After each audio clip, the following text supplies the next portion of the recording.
Hey everyone, this is Katie Marie, and you are in the right place.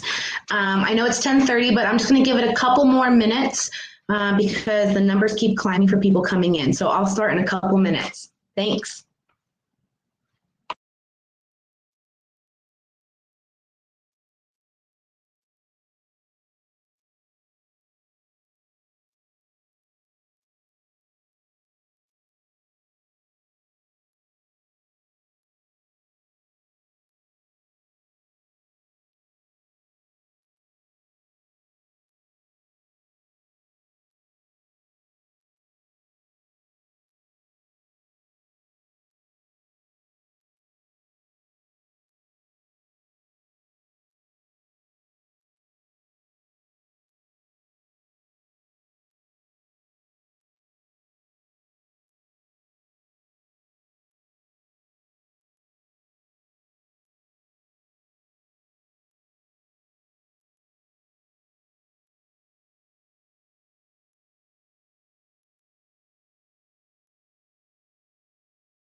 Hey everyone, I'm Katie Marie, and it looks like the background's a little funky, so bear with us.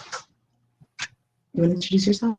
Yeah, my name is Heather McLean. I am Katie Marie's sister, and we are excited to be here and to dive in. Yeah, thank you guys all for joining. Heather and I were both surprised at the number of people signed up for our session. So thank you, thank you, thank you. So I am a survivor of sexual assault. I am also a survivor of emotional and physical abuse. And my co-lead, as you just was introduced, is Heather. Yes, and I am also a survivor of sexual assault as well as domestic. So we're here today, as you know from signing up, that we're going to talk about our experience through the criminal justice system and what we have learned and what we have wished were in our toolbox. So we're going to be talking about some of those things. But first, you might, for those of you who have been on this conference, this platform might seem a little different to you because this is a collaborative platform. We want this to be more conversation. We want you're not experts. So at any time you have questions, please put them in the chat box, which you'll see on the left-hand side. If you have a question that you want to, you can also put them in the Q&A box. You also have the ability to unmute yourself. So at any time that Heather and I are speaking something you want to share with someone else to we would love that. Also on the left-hand side, you will see a polls button. So we have quite a few polls that we're going to be doing with you all, and some of them are going to be very personal. So I wanted to say off the bat that the questions on the polls are anonymous. Heather and I cannot answering what. We can only see the number of people who responded. So please answer those as vulnerable as you can, because it's completely anonymous. It won't be shared, obviously. And what else I need to say? Okay, good. I just wanted to make sure I got all the background stuff in. All right, so about me, I'm Katie Marie Dead. Okay, yeah, the wrong screen is being shared at the moment. It's just, we're just introducing ourselves. I'm gonna pull up my PowerPoint in 1 minute. So I'm Katie Marie Wilson. My parents gave me 2 first names, so figuring out how to write my own in school was a challenge. I work at the state writing policy for people with intellectual and developmental disabilities, as well as autism. And I also work with an incident management, so it ties in with what we're going to talk about today. I have 2.5 years under my belt for parenting. So for all my parents on the phone, this is back right now, because this job of parenting is totally not for the weak. What else? I'm a loving part of a wonderful support system, including my sister. And why this is important is because we're going to touch on this later, as this is an important to have. Another tool is being active and having support system in your local communities. So for me, that's my church family, that's family at the boxing gym, and all the little communities I've surrounded myself with. And the unfortunate part of being here is I am a survivor of sexual assault by someone that I deeply trusted and that I loved when I was a teenager. And I'm also a survivor of emotional and physical abuse through my adolescent years. And I'm going to pass this on to my sister.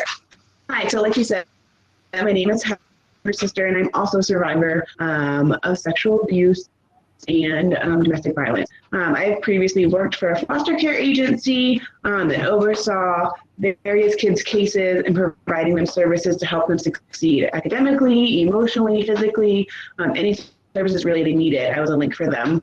And the fun fact is 90% of those kids have abuse in their stories as well. Fast forward, I'm currently here locally, just relocated home to heal through some of this trauma that I have 2 process a little easier, and I'm just so happy to be here. And lastly, I'm gonna shut my webcam off in a second, and I'm gonna share my PowerPoint. One thing you guys are going to notice, let me make sure my PowerPoint is up from beginning. Is my webcam showing? Okay, perfect. So one thing you are going to notice throughout this PowerPoint is that there's going to be plants throughout. And yes, I love plants. Yes, my sister loves plants. We're not crazy plant people, but they represent growth and perseverance through us, especially through this time. And disclaimer, the information learned is learned experience and research. It does not take any professional or legal advice. And also, I want you to be aware, if this is at all triggering, feel free to step out. Don't log out completely because you won't be able to get back in, but feel free to mute us, walk away, and come back and take care of yourself. And for those of you who have been part of the conference, there is a breakout room for those who need some self-care, so feel free to use that as well. But as my sister said, we have learned that if you completely log off, there's a chance that you won't be able to log back in.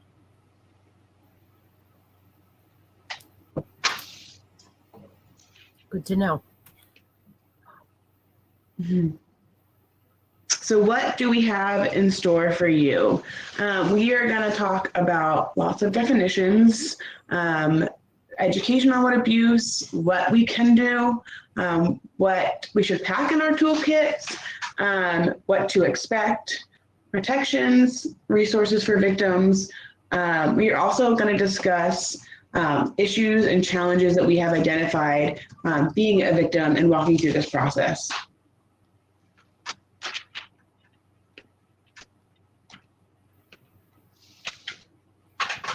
All right.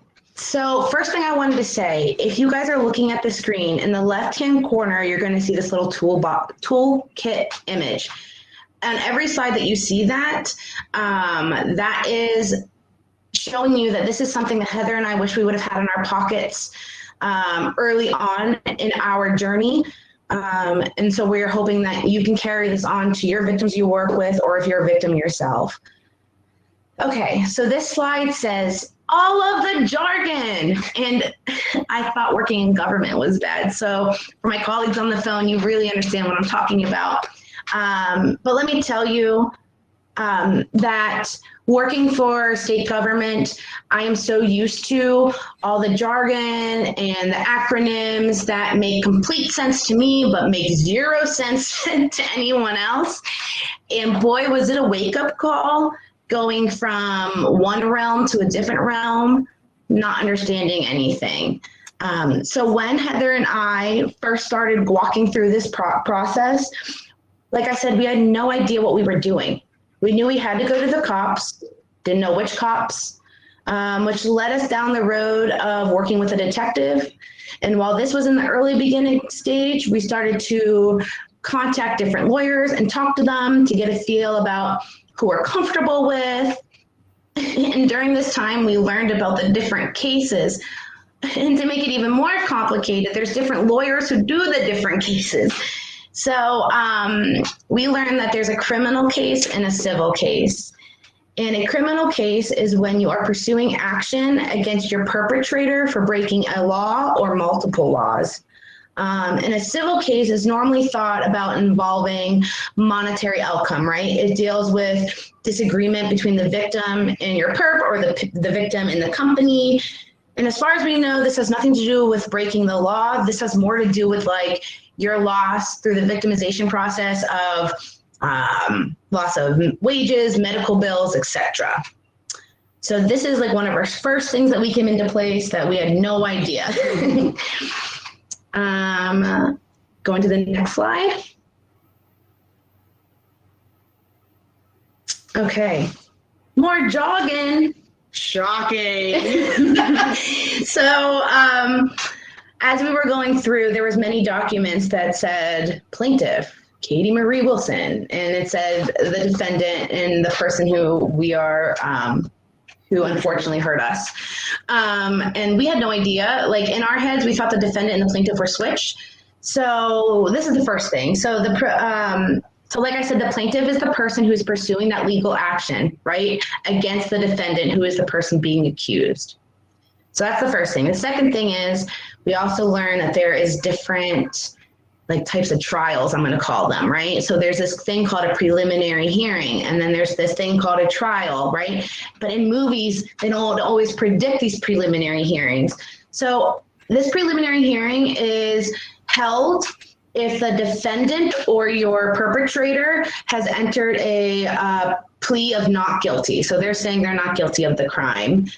There must be enough evidence for the judge to rule that it will go to trial. So a preliminary hearing looks like, it would look like for us, you go in front of your perpetrator, there's judges, there's lawyers, and you are being interrogated a little bit, but what they interrogate you is not exactly what they'll interrogate you with at the trial. And the judge has to rule that day, yes, we're gonna move forward, we're gonna take this to a trial. The reason why there is this preliminary hearing is for the defendant's purpose, because they can choose not to have a preliminary hearing and go right to trial, right? Or they can choose to have a preliminary hearing and hopefully they're hoping that your perpetrator's hoping that the judge will say, no, this isn't enough evidence, we're going to drop all charges. So then it wouldn't go to trial. So this is like the first thing Heather and I came in well, maybe not the very first thing, but one of the first things that we came into contact with as victims, that this was almost more of a benefit for the perp than it was for Heather and I, because so the very first time we thought we would have one time to face our perpetrator, right, at the trial. But now, as a victim, now we have to face him twice. So we had no say in it. And this is all the perpetrators basically say if they want this or not. And then say your preliminary hearing, the judge rules, yes, there's enough evidence, you can move forward. Then this is like the trial you see in the movies, right? Facts are presented to the jury to decide if the defendant is guilty or not. Is there any questions, Heather, or anything coming in? Okay.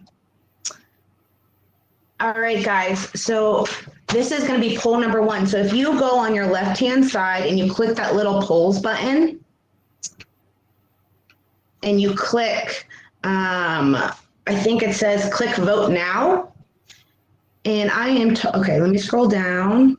Yep, if you click, so you scroll down and it says poll survivor's perspective, the very last one, click vote now and you'll see the poll.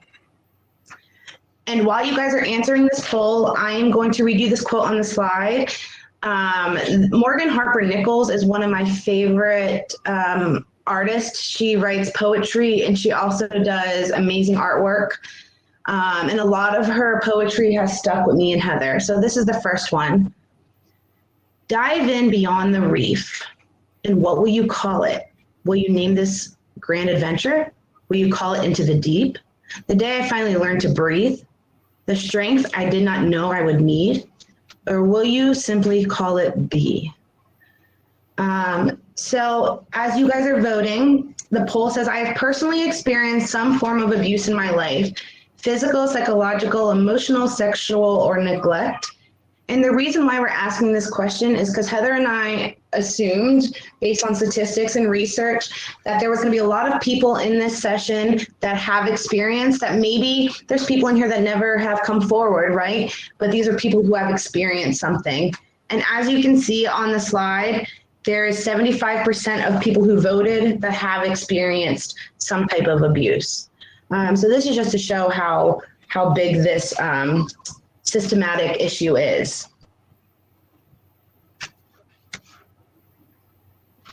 Okay, so now that you're experts with the poll, we're going to keep going. So if you open your poll again, you just scroll down to the next one that's open. So my sister's going to pull that up for us as well. Click on that. And as she's pulling that up, the quote on the screen is still by Morgan Harper Nichols, and it says, at the right time, every broken thing will come together for the good. And as Heather and I talked about this quote, we wanted to tell you as victims and even you as professionals to tell your victims that for us, it's been coming together for the good. It's not there yet, but it's been getting better, right? It's not going to go fast, but there is positive outcomes at the end. It might not feel good now, but it will be good. Right. So the poll was, I was a victim of sexual abuse, and you could answer yes, or you can answer thankfully no. And so 42% of people who voted have experienced sexual abuse. And I'm really sorry, and I'm with you all who have. And there was 59% who said thankfully no.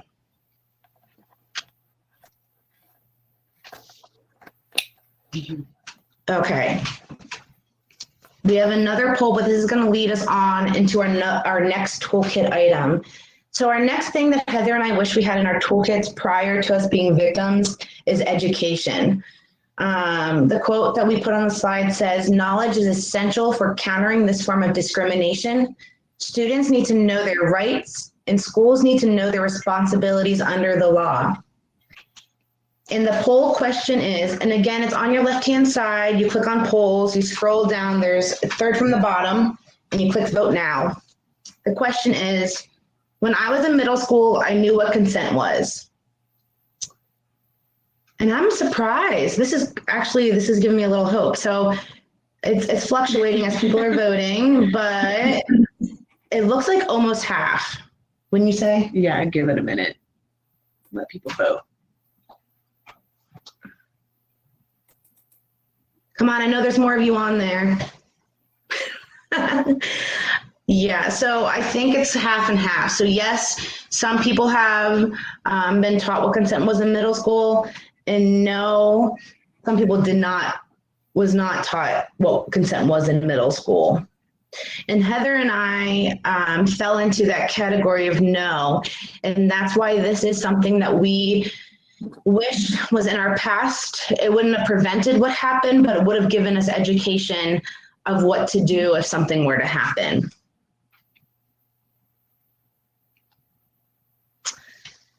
Okay, so I promise you I'm not going to be doing polls all day. I know it's a little poll heavy in the beginning, but I promise there's a method to our madness.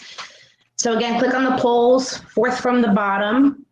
But based on the last question, I know as adults, we are more educated in this kind of stuff. So consent, the definition for it is permission for something to happen or agreement to do something. So the next poll that is piggybacking off of this is, when I was in middle school, I was taught about abuse and the importance of reporting and who to report to. And you can answer, yes, I knew about the idea of abuse and the importance of reporting and who to report to, or no, I did not know about abuse, and therefore, obviously I wasn't taught about reporting. We'll give it a moment.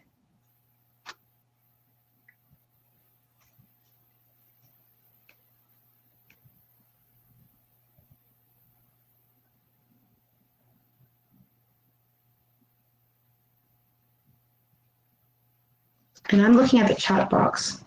I'm loving that you guys are putting stuff in here. Thank you. And I'm sorry some of you guys have problems. I hope it's working out now.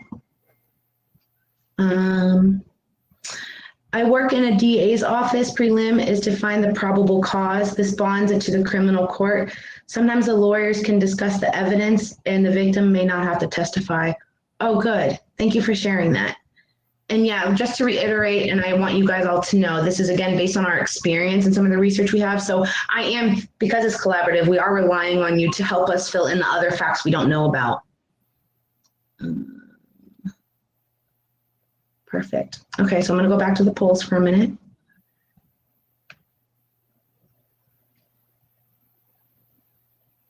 Polls. Let's see. Okay, so 64% of us did not know about abuse and therefore did not know about reporting. Okay, and this is the reason why I was asking everything. So I did a lot of research about why education is so critical. And in 1972, I found there was a Title IX amendment on the basis of sex. The Supreme Court, rulings have established that sexual harassment and assault of students constitutes as discrimination on the basis of sex and violates the Title IX amendment. The Title IX amendment states that no person should be discriminated against, including sexual harassment or assault, because it is also a form of discrimination, because it can limit a student from participating and benefiting from the school's educational program. Further, when I was doing some research on the Title IX, it explains that in K through 12 schools, they must respond to whenever an employee has notice of a sexual harassment, including allegations of sexual harassment. The law also stated that a Title IX coordinator must have one at the state level and in each school district. So let me say that one more time.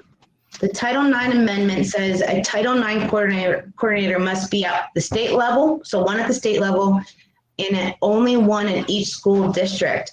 And we know that in Pennsylvania, there's a lot of school districts that have a lot of schools. The Title IX also requires federally funded schools to distribute a formal policy for addressing sexual harassment to students, parents, and employees. So moving on to 2009.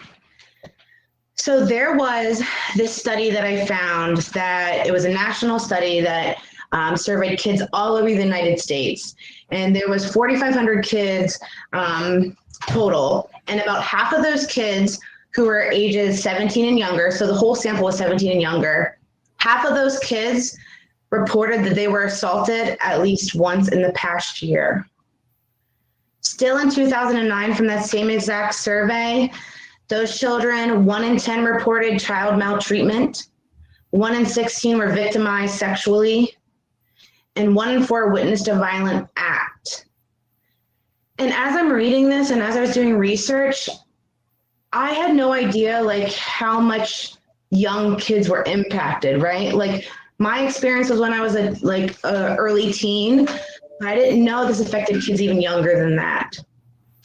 Okay, we're gonna move on to 2015 to 2016. This was another report, not based on that same nation survey, but 9,600 students reported sexual assault in elementary school, in middle school, and in high school. In 2018, that number jumped to 15,000 kids reported sexual assault again in elementary, in middle, and high school. And fast forward now to 2021, this is not much of a surprise based on the research that we have read, but individuals ages 12 to 34 are the highest risk for rape and sexual assault. And that equates to like 1 in 9 girls and 1 in 53 boys under 18. However, we know that there is a lot of kids out there that have not reported. There are a lot of boys out there that are afraid of reporting because of like masculine toxicity and all the other things that go around with it. And before we go to the next slide, I just want to read some of these comments really quick.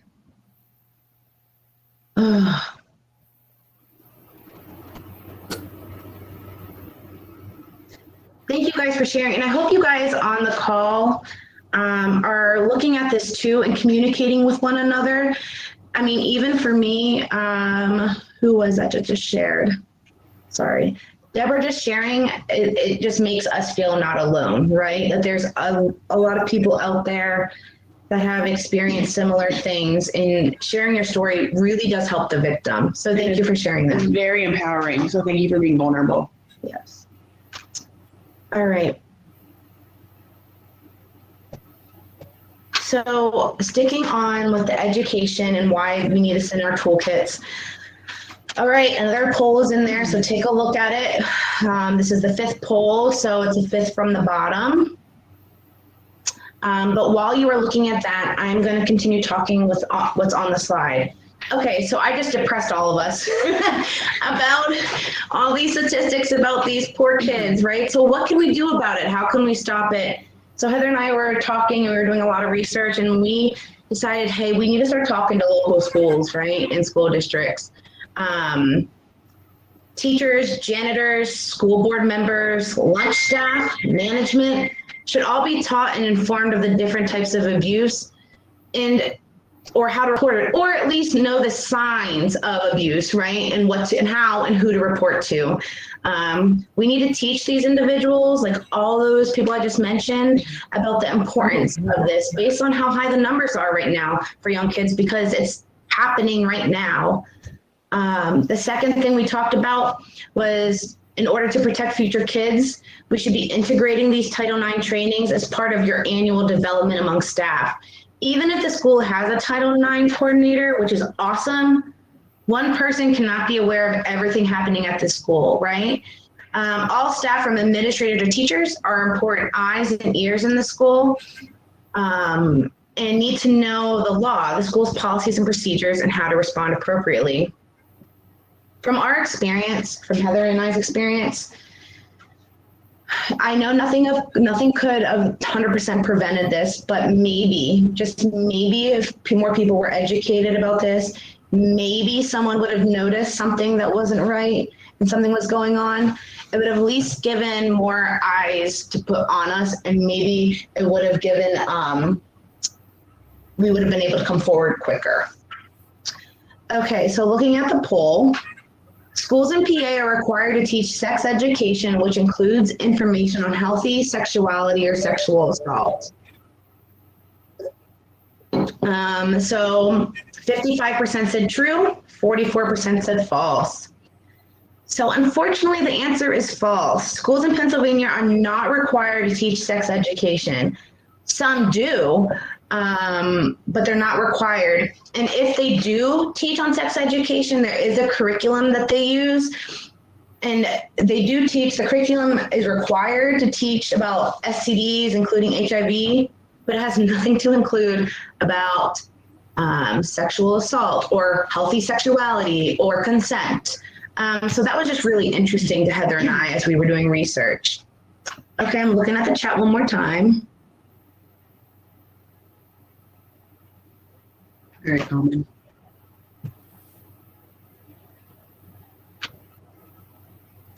Thank you. Guys, this is all great knowledge. Thank you. Okay.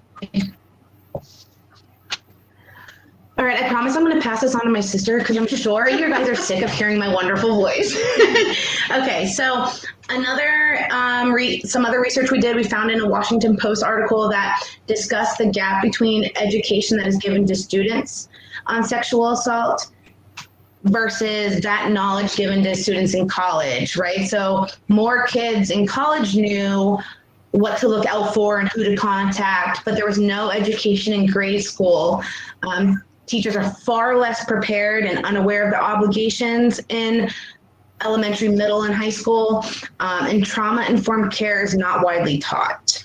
Abuse can take place at any age. This needs to be addressed in grade school.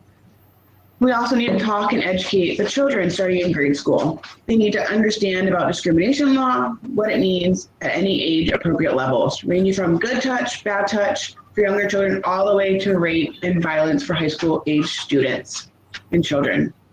As a minor being abused daily by a trusted father figure, there's a ton of shame and fear and guilt that is attached to this type of abuse. I was never taught what consent meant when it related to my body, let alone understanding ownership I had over my body. At this time, my body was developing and I was in the midst of puberty while the world was throwing at me, just be accepted. Just be accepted. It would have been extremely helpful if schools, mentors, leadership would have spent time educating us, the students, about consent and our bodies. I remember being in school and learning about DARE, the don't do drugs, and learning about personal hygiene, the menstrual cycle, body development, but never sexual assault, positive or negative touch. There was also no education on any other types of abuse, emotional, neglect, psychological, or other related violence. And I just want to say, based on what you guys are putting in the chat, that is what a lot of your guys' experience were about. Like, I agree, Kelsey. You watched a video of a woman giving birth, right? And that was quote unquote sex education. Yeah, me too. No, you're good. As I look back at my time in grade school, I wish someone would have been more aware and very sensitive to this topic. I'm not blaming the education system by any means. However, I think if this topic was more present, it would have been easier to feel comfortable sharing what has been happening or what had happened to me instead of waiting a long 10 years to report, especially because I spent half my time in the school system. And I just wanted to show you guys, so this is a picture of my sister and I back when we were teenagers, and it's kind of we were happy in this moment, but it's also a kind of a sad thing for us to look at because we wonder, hey, if someone stepped in, would those young kids take this long to report, right? And I want to take a break really quick here. Does anybody in the session want to share, or do you have any questions that have popped up in your head so far about what we talked about so far? Because we have a lot of information packed in this. So I want to take a break and see if anybody has any comments or questions.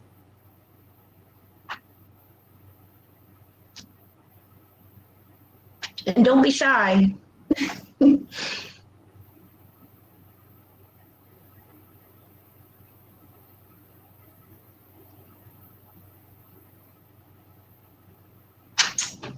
Okay, we are going to move on in 1 second. Okay. So and then I'm going to move on, but at any time, please, I would love to hear from you. So you can unmute your mic. My sister and I are looking at the chat box almost every slide. So please, love to hear your feedback and your questions. This slide shows the essential items to have in a toolbox. Again, my sister and I wish we would have had this. Yeah, so the first one, I told Heather I will talk about because this hits home. So when Heather first disclosed to me what happened, and I disclosed to her what happened. I had no idea what to do. So I went to Google what to do with sexual assault.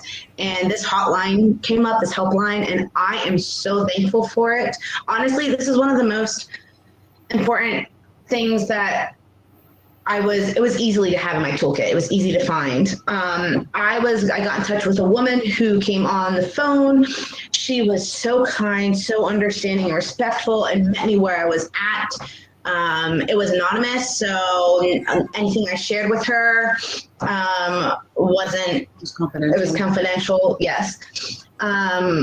And she gave me resources to call and to make sure I could seek help for myself. So she also gave me information about the current laws. And so I'm going to lean on you guys right now. Here's a question for you all. So this lady on the phone told me that they just extended the law in PA. And Heather and I can't remember, and we tried researching the law. It takes a special education to understand what our laws say. So I don't know. I think she even said for sexual assault victims, you have 30 years to report after the date of the incident. However, we are having a hard time finding if that's true or not, and I think that's specific to sexual assault, not any other type of abuse, because they understand that it takes victims an immense amount of strength to report. Yeah, so if anybody on the in the session knows what the law states about reporting sexual assault, I'm just curious if anybody knows that. So please don't quote Heather and I about the 30 years, okay? We couldn't remember and we couldn't find the answer. But I know the PA law did just extend. Okay, and then Heather, the next three are yours. Trust. So as I've stated before, and if you are a victim, it does take the utmost strength and vulnerability to share that you are being abused or have been. As you can probably tell, my sister and I are super close, and we have been for as long as I can remember. She was someone I trusted and confided in. However, this was extremely challenging to even disclose to her, which then leads me to share the challenges we face when it comes to being vulnerable to share. I'm so thankful for my sister who believed me and helped me every step of the way, and was willing to get knee deep in the trauma, because it was knee deep. I had to pull myself out sometimes. However, we have come in contact with individuals who do not believe us. And I'm so sad to report that that's the reality of abuse. And I just want to interrupt. I hope you guys, someone has something to say? Okay, I just want to say, I hope some of you guys got to hear, what was her name? Gail Stern, I think, yesterday. Oh my gosh, was she amazing. Honestly, she is like a new hero of mine. Anyways, she told us a statistic about 2 to 8% of people are inappropriately accused, or so that's a very very, very small percentage. And then I'm going to continue moving on. Like I said before, as survivors, we carry a lot of guilt, shame, and fear. So taking someone with you along this journey is vital. We are also aware many victims do not have a support system like we do. There is also a victim advocate. It's beneficial for those who do not have a support system, but also for those who do. This person will help you navigate the criminal justice system with the victim and answer any emotional-filled phone calls. I can attest to that. I've called my victim's advocate in every mental state, and she has been wonderful. With that being said, survivors have to be ready to repeat their story and trauma various times to these different parties once reported.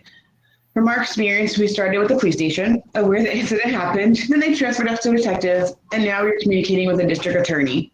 Although you share your story within your initial report, there are various other questions each party inquires about. I want to warn you, it is a very invasive and triggering process, which leads me to my next step. Find a trauma-informed therapist. It is so important. Just from my upbringing, I've personally been in therapy in and out majority of my life. I'm a huge advocate of therapy. But with this kind of trauma, you want to find a therapist that is trauma-informed. I strongly recommend that you take a look at their credentials, what qualifications they have, and their experience. I have done various types of therapy, from exposure work to EMDR to talk therapy. I think I even done like exercise therapy once because my therapist gauged that I don't do well just sitting across the room, and we had to get up and move. But I have personally found that exposure therapy to be the most effective with my abuse, especially because it takes the victim so much time to report to even loved ones. I have found exposure work has made my story easier to share. Not completely easy, but easier. If you're unfamiliar with exposure work, I would highly recommend looking into it. Since being in therapy and doing this type of work, I was able to share my story and not become as triggered every time. It desensitizes you and hinders triggers. Don't get me wrong, it's still very hard to share, and there are still triggers, but it's helped me get so much smoother. I share this with all of you because I was not originally looking for the right type of therapist. This is from experience. I was looking for a therapist that was in my price range and took my insurance rather than the credentials. And I started off with a therapist that told me my abuse was my fault. She was not trauma informed. It was very hard to unpack that. This then led me to unpacking what I had to process more in therapy due to her remark. Victims already blame themselves, when in reality, none of it is their fault. None of it. Take time, do your research, and I recommend finding a good therapist. All right. So next we are both going to talk about the thing to have in our toolkit, which is information about what to expect during the beginning stages of going through the criminal justice system and pressing charges against the perpetrator. So my first one is be okay with the longevity in emotions.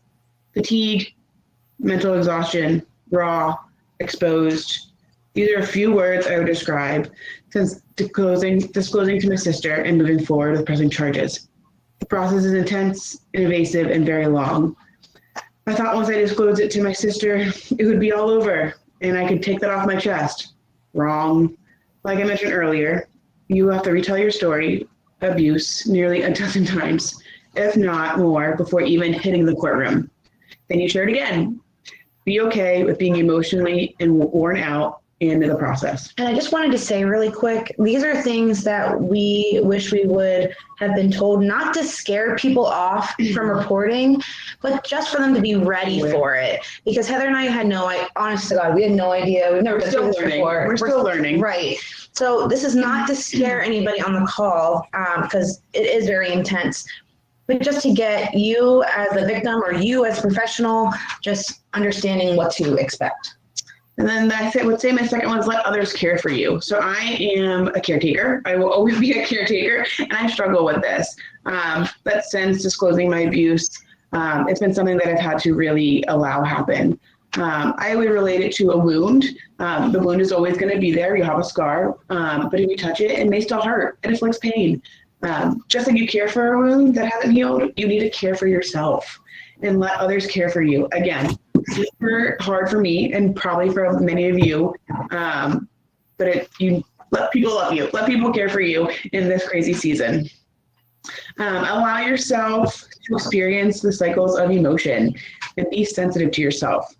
For me, it initially felt like once I disclosed my abuse, I thought everyone just saw my trauma. Walking in the grocery store, pumping gas, I just felt so raw and exposed, and then I was on a billboard of brokenness for the world to see.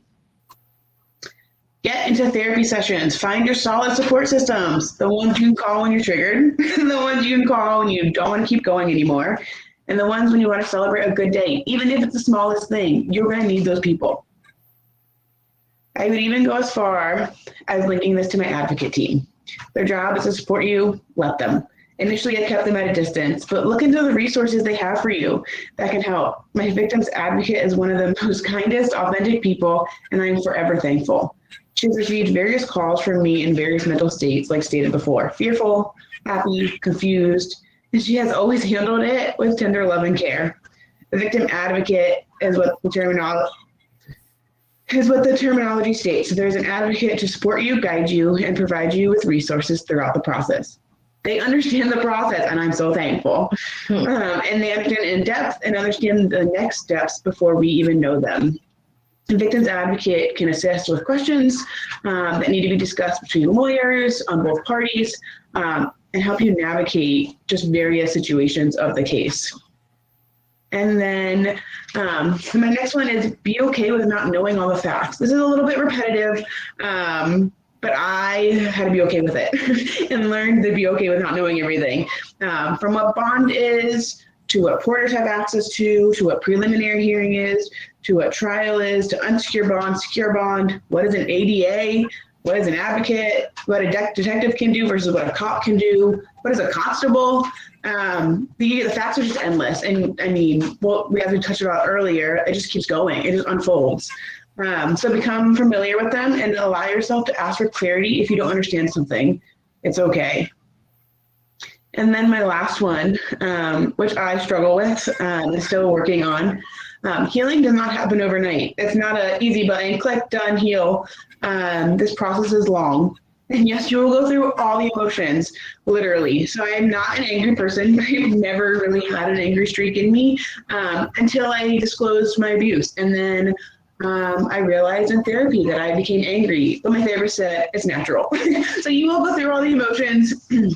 And it's a process. It doesn't happen overnight. You will be brave enough to report it to the cops, detectives, advocates, and therapists, but it doesn't heal you. Get into the deep roots of the abuse and take time to heal. It will be so beneficial to you and the others around you. You are worth the effort and time. And guys, I'm loving this back and forth conversation. It's great. Thank you. Let me just check one thing. Great.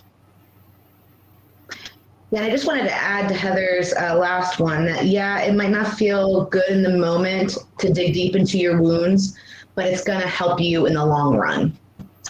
Okay, so my 4 things being a victim about what I wish I learned, which I wish I had in my toolbox prior to this, was 1, knowing it won't be a quick process.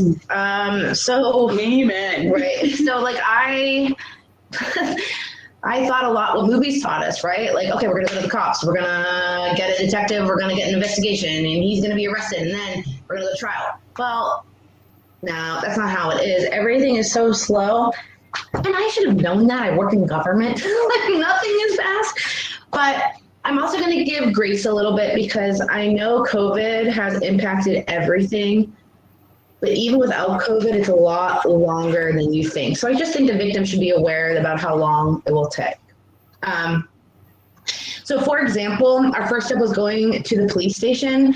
And then I was told to go to the courthouse, file for the appropriate protections, come back and speak to a judge and plead my case for needing the protection. Then wait and find out if you're granted the protection. And just for kickers, true story, this happened all on my birthday. Happy birthday! And then we talked to a detective, lawyers, preliminary hearing, lawyers again, and then waiting for trial. Like, this is a very, very, very long process. And I'm sorry if I'm speaking too fast. My sister just gave me the slow down look. Okay, number 2, I said, you will tell your story over and over and over again. What you write in the police report can be accessed by reporters. I didn't know this, so when the newspapers came out about this, some of what we wrote was in there. But also know that reporters are reporters, and they want to get the public's attention, so not everything is exactly what you wrote. And you'll need to tell your story, not just that, you'll need to tell your story right initially to the cops, and then you got to tell it again to the detectives, and then you got to tell it again to the lawyers. And depending on the amount of lawyers that you're going to come into contact with, right? And then you got to talk to the judges, and then you got to talk to the therapist. Like, you have to, and part of it, some of it's good. In good sense, you're getting used to your trauma because you're talking about it over and over again. Kind of like exposure work. Right. but it's very hard. The next thing I wrote, I wish I had in my toolkit, was information about the investigation. So we were given a detective, and our detective did most of the heavy lifting. We had a great experience with ours. He was super personable, friendly, and warm, so we were very lucky in that aspect. But we also learned that this takes a very long time. And again, I didn't know that it comes back to my number 1. It won't be a quick process. Right? Because he or she needs to collect your statements. If there's any evidence, try talking to your perp, talk to the lawyers, talk to the witness, and maybe repeat some of those steps. And the last one, I wish I knew before going into this that a lot of it is on the victim to advocate for themselves, unfortunately. You all need to follow up to get answers more quickly. So we all know that this field is super overwhelmed and super busy. In our situation, the police that we are working with only has 2 detectives for their whole district. I think someone's not on mute. Can you put yourself on mute for now, unless you want to share something with the whole group? We do want to hear that. So anyways, like I was saying, so when we reported, we found out there was only 2 detectives for the whole district that they were working with. So they might already have an answer for you, but they haven't gotten back to you because they're so busy. So you need to advocate for yourselves, reach out to them. But you also need to be patient. Yes, you have the right to email and follow up, but just be patient with the field and understand where they're coming from. Another thing I learned, so if you're like me and you're like a justice seeker, I feel like I have obligations to protect as many as I can. So when it comes to getting the word out, you are able to contact newspapers and share your story, but please advise your legal counsel first. So for example, Heather and I were wisely advised to wait until we knew that our case could be picked up and it would move forward. But this is like something that I would have never been taught if I didn't ask my victim's advocate, hey, what can I do to get the word out to protect more younger kids that are out there? And especially because I'm a mom, like I think of my 2.5-year-old daughter, like what can I do to prevent my 2.5-year-old to experiencing what I experienced, right? So you can always advocate for yourself as well by getting legal advice through contacting lawyers on your own. Get a few opinions, ask your questions, like this is your journey. Okay. Oh, that's me, sorry. All right, so myth or fact, I think this is the last poll, guys. So go into the poll. It should be the first one on the screen now. Okay, and click on it. And it is myth or fact. Victims of sexual assault need evidence to press charges. Give it a moment. There's more of you. I know there are.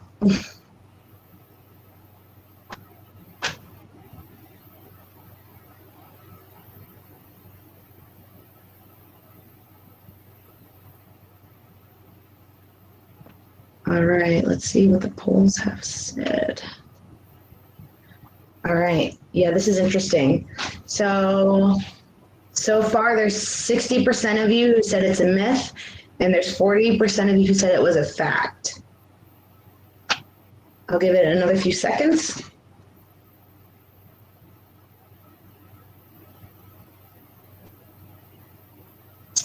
All right, so the moment you've all been waiting for.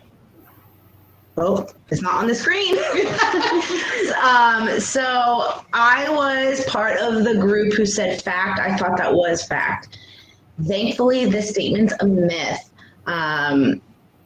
Your detective will collect testimony and other forms of evidence, documents perhaps, but you don't need physical evidence. And think about it, because for me and Heather, our sexual assault happened when we were teenagers, and we didn't even know what it was, let alone go and get a forensic test. So now that we know what sexual assault is and we came forward, well, thank goodness, because we don't have that evidence, right?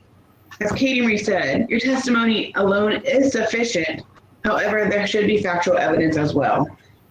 This could come from pure testimony, your witnesses, medical records, educational records, but don't worry, they will help subpoena these records and make that process a little easier. So I'm going to be moving on to the next topic, which is protections for the victim. Does anybody have anything to add or any questions, thoughts? It's much more interesting, and for me and Heather, if we hear from you guys, because we want to learn too. Okay. If you guys have anything to say, please interrupt me. So this next slide brings me to talking about the protections the victim has in Pennsylvania. So right after my sister and I spoke with the police department, so in the very beginning, this is even before the detective was involved, I was advised to go to the courthouse and file for a PFA. However, I learned that this was not the proper protection that I needed. So here's what I learned from the courthouse, where they gave me information on all of this, which was super overwhelming. And to be quite honest, this slide is also overwhelming, but it's what is out there. And I wish there was someone who could have just told me, hey, Katie, you fit into this column, right? If I had someone in my corner to explain these to me. So here's a little bit of a rundown. So first, depending on the relationships you had with the perpetrator or defendant is how you know which protection you could qualify for. So I'm going to start with the PFA since I already talked about it briefly. A PFA is a protection from an abuse order.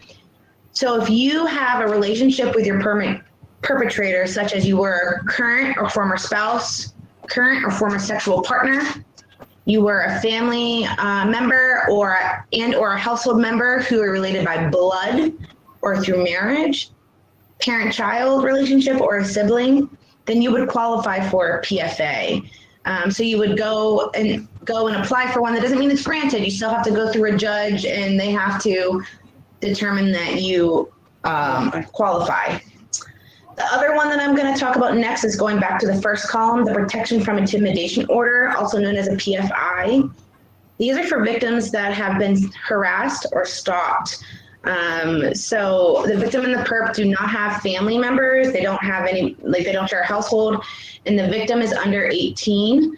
What I wanted to say about the PFA and the PFI is that they can be filed regardless of age. Now, right, for the PFI, it's up to age 18. However, if the victim is under the age of 18, a parent, legal guardian, or an adult household member must file on behalf of the victim. The next one I'm going to talk about is the Sexual Violence Protection Order, called the SVPO. And this is for victims who have the following relationship with the perpetrator, right? It's for strangers, acquaintances, friends, co-workers, neighbors, and it's involving sexual violence. And I just wanted to remind you all, this is for Pennsylvania. Each state has different protections. So when my sister lived out of state, these protections didn't apply to her. So I just wanted to say that really quick. It was a whole different process in Florida. The other thing that I was not told about at the courthouse, but I found out through lawyers, is there's this thing called a defiant trespass letter. It's literally a letter written out that you can have a lawyer give, you can have someone else serve it to them, you can even mail it to them. This is for the victim to eliminate the idea of the perpetrator coming and stepping on your property. So as we know, a lot of perpetrators are someone the victim knows. And in our case, it was someone we really knew. So I obviously didn't want that perpetrator stepping on my property. So this is a letter that was given to that individual. And if he does, I can call the cops and move on. Oh, and one more thing. Another thing I learned from these different orders, you are able to also put your family members on there. So for example, one of the orders I applied for, I was able to put my sister, my husband, my child on there because they were all able to be filed under that protection. It was a blessing.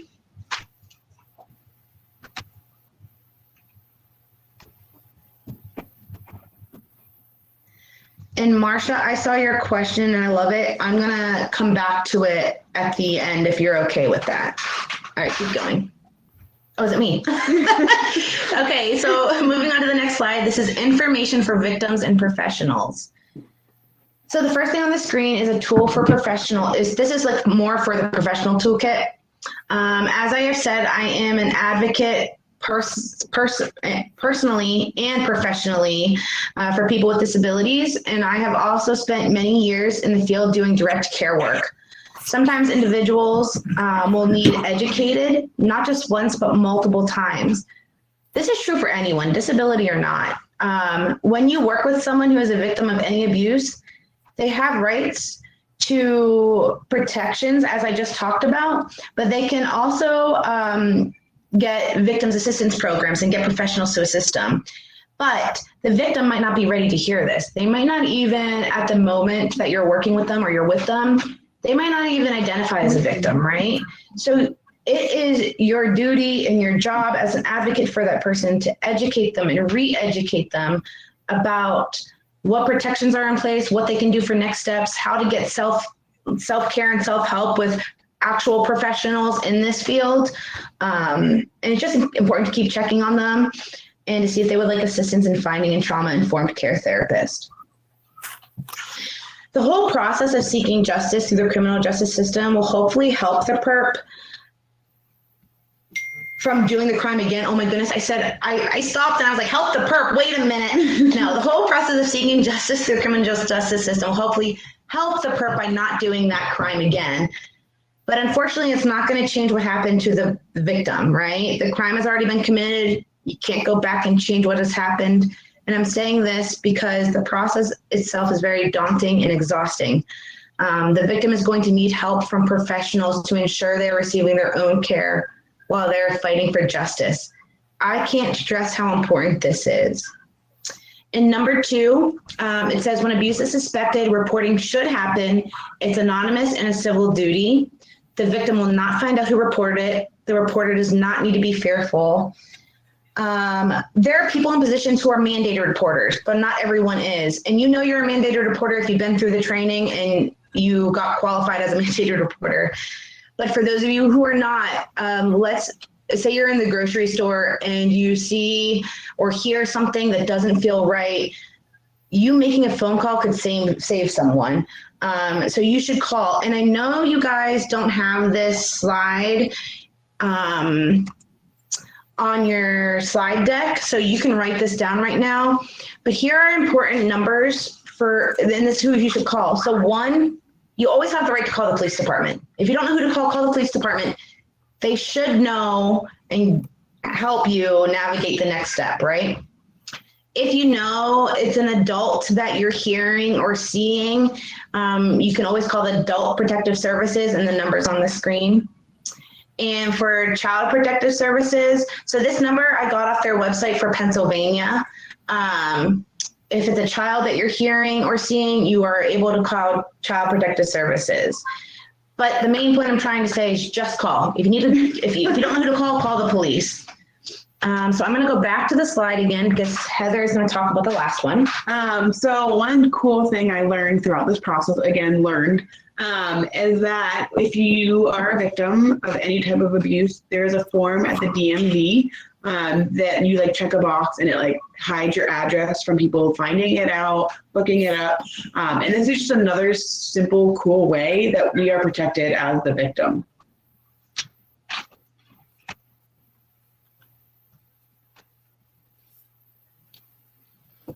Okay, so the next one is resources for victims that we have found helpful. And hey, I just want to say thank you all to who have stayed on. I know this is a long presentation. This is a lot of information. We are going to wrap up here hopefully soon. That way we can have a conversation, but I just want to say thank you. Okay, so this slide is resources for victims that we have found helpful. So we already talked about some of these. One is the National Sexual Assault Helpline, which, like I said, it will help you answer your questions. It will give you resources. It will help you with the next steps. There's also a victims compensation program. Oh my goodness, guys. Heather and I had no idea this was a thing. And let me tell you, I really wish this was in my toolkit prior to even starting therapy because, VCAP, because this helped Heather and I. So, and Heather described too, when she was looking for trauma-informed therapy, right? Finances were tight. And so she was looking at only therapists within her network, only therapists that maybe met her financial reason. And they might, like Heather said, she had one that wasn't trauma-informed. So this could be a huge benefit for those who do not have medical or behavioral health insurance, right? Because this could be a huge barrier if they don't have insurance. They might not be finding the right therapist. So thank you, VCAP workers and victims compensation, because you make a huge difference in our lives. Yes, I have learned that. I saw the last comment. No one knows about this. Defendants have to pay a fine that goes into a melting pot for coverage and many things. So again, learning it, don't quote me, but that also ties into restitution, which gets solidified, if you want to say, for matter of terms, at trial. And then that will go back into the pot of VCAP. Wonderful program, like Messenger said. I'm super thankful for it, just with times right now. And then lastly, the victim's advocate. I talked about this a little bit before. Wonderful, wonderful, wonderful. They are angels in disguise. They are there to answer phone calls, guide you, help you navigate the next steps. They're literally an advocate for you. And at this moment, I do want to ask, and you guys can put it in the chat box if you don't want to speak out loud, does anyone know of any other resources they would like to share with everyone in the group for the better good? Please put those in there. Like I said, you can also unmute yourself. And this is beneficial to Heather and I too, because we're still going through this. We're knee deep. So if you guys have any resources that you could share with everyone, that'd be super helpful. I'm going to give it a minute.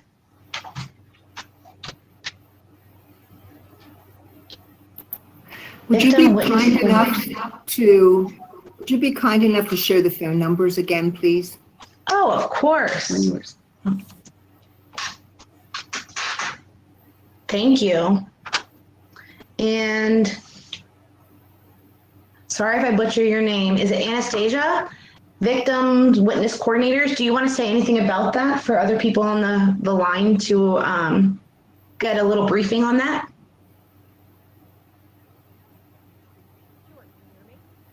Oh, I think you're talking, but we can't hear you. Can you come closer to your mic?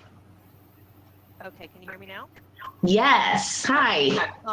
So the victim witness coordinators usually work in the DA's office, and they have connections to the district attorney, to the assistant district attorneys, and generally can help you understand the process, understand how to apply for VCAP, understand what to expect, what hearings you have to be present at, what hearings you don't. I am a legal advocate, so I work pretty closely with the victim witness coordinator in my county, and she's always able to answer those quick, small questions that people have that I can't find out from anyone outside of the DA's office. So very helpful to have that relationship. Thank you for sharing that. I wrote that down. Thank you. Okay, someone wrote PCAR is a Pennsylvania Coalition Against Rape. You know what? I've actually seen you guys present, and I learned a lot from that. Let me see what. You can find your local sexual assault agency on our website, as well as other helpful materials. Thank you. And it's PCAR, PCAR.org. What's the next one? Children Advocacy Centers. They present a comfortable and child-oriented setting. A forensic psychologist does interview, wherein this report is transferred to the contributing agencies, the police, social services, etc. This helps a child to not be traumatized by having to repeat an event. Oh, so good. I had no idea. Thank you, Marcia. Okay, for the majority of VCAP claims, we require a police report or a PFA be filed. However, as 11/26/19, legislation was passed to allow us to pay counseling expenses for sexual assault victims that do not meet our basic eligibility. So even if they did not report the crime, or if they did meet the filing requirements, they can still get counseling expenses covered. Oh, wonderful. Thank you, Rita. What else is there? Okay, so Corinne, I'm sorry to call you up, but I don't know what SAVIN registration and OVA registration is. Do you want to share with us what that is? And if you see your name on the side, you can unclick the little microphone if you would like to speak.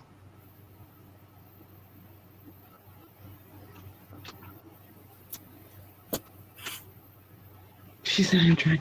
Oh, it's okay, Corinne. Keep trying. I believe in you. And there are over 40 CACs and PAs throughout the state. Guys, I love this terminology, but I have no idea what CAC stands for. So Marsha, can you also, if you want to, I'm not pressuring you by any means, but if you would like to explain to us what that is, that'd be great. Office of Victims. Oh, Office of Victims Advocate. Okay, great. Oh, okay, great. Thank you. So Office of Victims Advocate, the registration is an easy part. Okay. Oh, Child Advocate Center. There we go. Wonderful.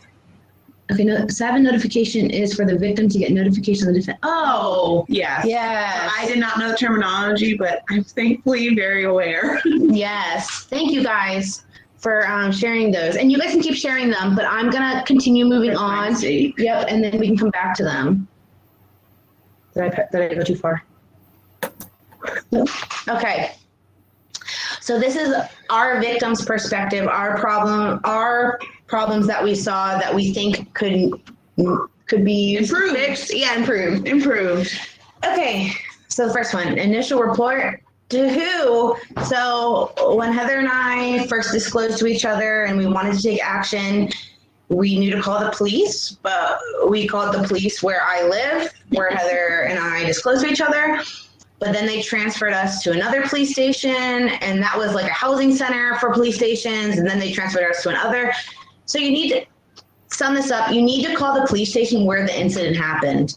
The reason why this is problematic is because for Heather and I, we just disclosed ourselves for the first time. So this is the very first time saying, hey, I'm a victim. I need help. Who do I report to? And because we didn't get the right police station the first time, I had to say that 3 or 4 times, which is very hard to do when your world has just been shaken. And I also want to add to that when she was talking about different police stations. My abuse happened in many different locations, but it was where the primary location took place because some police stations don't have jurisdiction over other locations. So they'll help you navigate that. But I know abuse doesn't always just happen in one spot. It often happens all over. Thanks for sharing that. The next one is verbal and written statements will be collected. This is extremely powerful, but we learned they are totally used differently. For example, what you write may be accessible to the public, like we talked about reporters. We recommend you're asking before you start writing statements. Verbal statements are also taken when you talk to the detective, and these statements are not written down or verbatim. The next one is everyone needs education, even the police. So this was, again, we talked to the police. The police was the very, very first step. And they told us to go to the court and file for protections. But the protection they told me to file for wasn't the accurate one. And they weren't aware, since Heather was not in the state, about what Heather could do. So everyone needs education around this, right? This is not just the Come on, police. Jesus Christ, what is taking so long?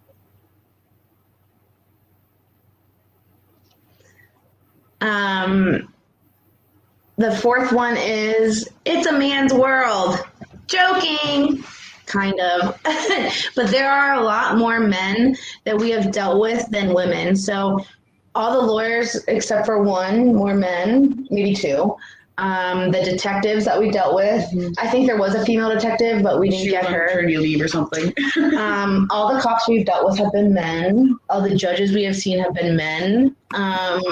I would just say it's very difficult for a female who's being abused by a male to have to report some of these invasive, intrusive facts to a male. And vice versa. This goes for anybody. In an ideal world, it would be great if the victim has a choice of who they can disclose to.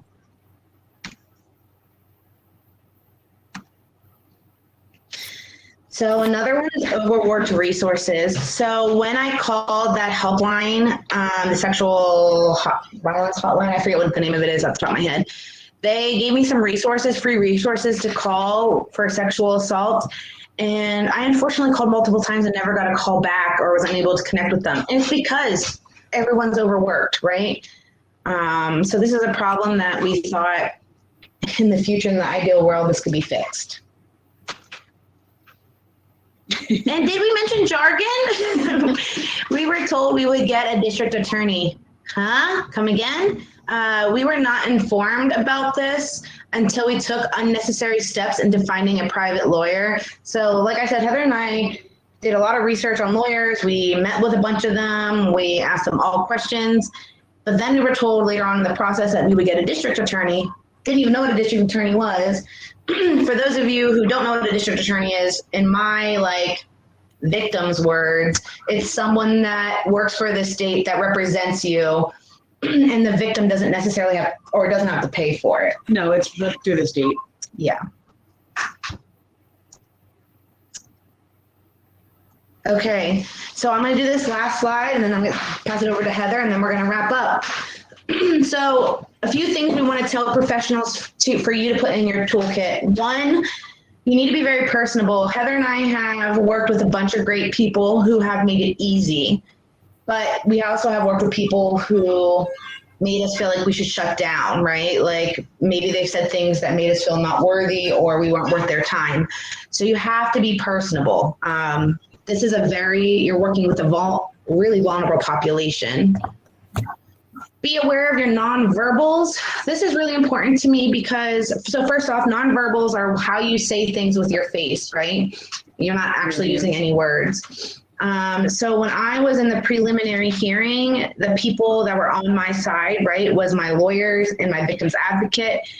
And I even looked to the judge because I was scared. I was facing my perp for the first time.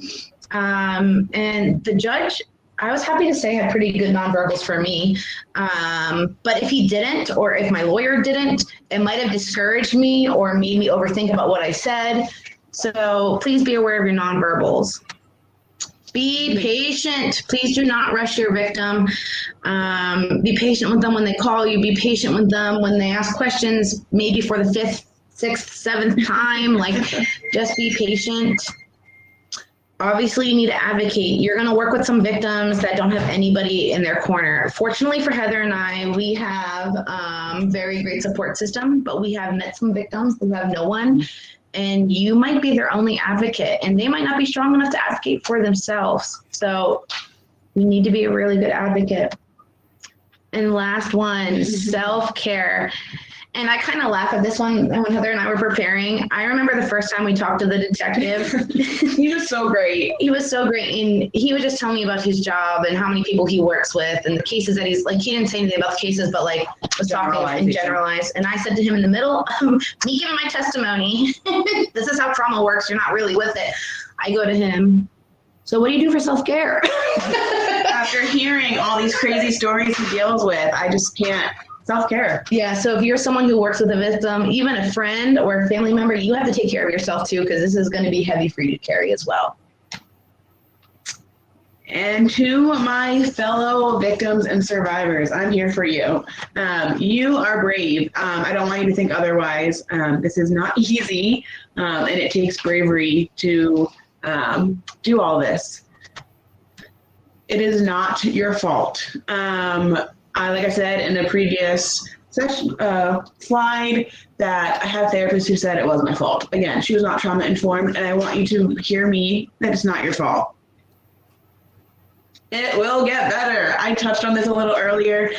There are many days where I'm like, okay, I just can't do this anymore. This is very intense. However, there have been good days, and it will continue to get better. It just takes time. And this one hits home. Your trauma does not define you. So like I said before, when I disclosed it to my sister and then to my friends, I felt like I was a walking billboard. I thought that's how I introduced myself to people. I'm a survivor, but that's not who I am. I'm more than just who my trauma says I am. And lastly, you are not alone. It does feel like a very solo journey. However, you're not. There's so many, as we showed earlier with the statistics and all the information, there are so many other survivors and victims out there. So you are not alone on this journey. And even think about that first poll, and that's why we put it up there. How many of us in just this room have encountered some unfortunate event? So yes, you're not alone. So lastly, we are going to wrap this up. Like I said, I'm Katie Marie, and this is my sister, Heather. We both put our email addresses on there. And Heather, do you want to? Yeah, so I also have my Instagram handle on there. I have an Instagram about the challenges I've been through and just like advice and honestly just being more personable than I can be just walking by a stranger or what you may have it. So that's there for you. No pressure. And then, of course, we also posted some resources that we have found that were very interesting. So feel free to check those out. So right now, I'm going to stop presenting my screen and I want to put my webcam on. So stop share and webcam.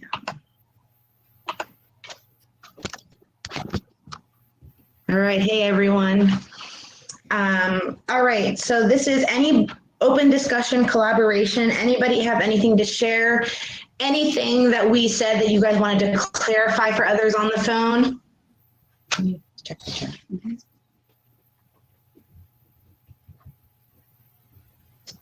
And thank you all for attending and chiming in over the chat and when we were presenting. And then Marsha, you did have a question I wanted to touch on just based on our experience. Where was that? Oh, about getting a DA. Marsha, where was your question? Keep going.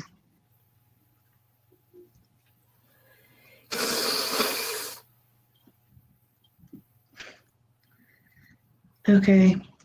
I think it was, Marsha, correct me if I'm wrong, I think it was, how did you get to an ADA? Like, how did our case get pushed there? Oh, how do you advocate even if you're... So I think we, honestly, again, this is all experience, so don't quote me. I think we had a really good detective who really exhausted all his efforts, and I think his next step was the ADA to guide him. So I don't think that's the case for everyone, unfortunately. I just think our detective really, he was awesome. He still is, and he exhausted every outcome, every possibility. So and I think your question was about, oh, did you repost it for me?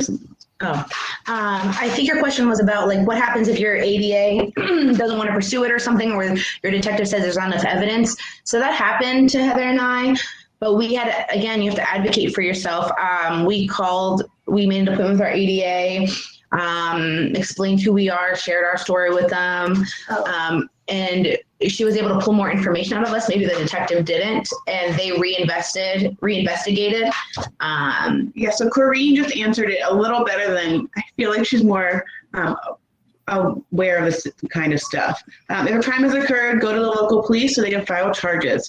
Police reports go to the DA's office. That's good to know. If the DA does not believe the evidence is strong enough, he or she, sorry, I lost my thought, will confront that difficulty. You can go back to the police officer to see if he or she missed information, provide witnesses, and anything that you might have that been missed. The DA may ask for a victim to review the information with the detectives. That was awesome. Yeah, so that was what I was just saying. The DA may ask for the victim to review the information with the detective for more review. And that's what happened with us. We gave her, she could pull out a little bit more information that we didn't necessarily give the detective because it wasn't asked. Any other questions, concerns? I'm so thankful. I feel like I learned so much today. And honestly, guys, oh wait, here's a question. Here's Marcia's question. Oh, thank you, Brian. I wanted to thank you guys, one, for staying the whole time genuinely from the bottom of my heart. And also, this has helped with Heather and I's healing. And we wanted to share with other people who haven't gone through this. And it's just been a process. And we are always open to sharing our information and our story. So thank you for joining today. Feel free to reach out via email if you have any questions or if you just need someone to help you and guide you in the next few steps. Again, we're not professionals. However, we are on the path with you. Thank you, everyone.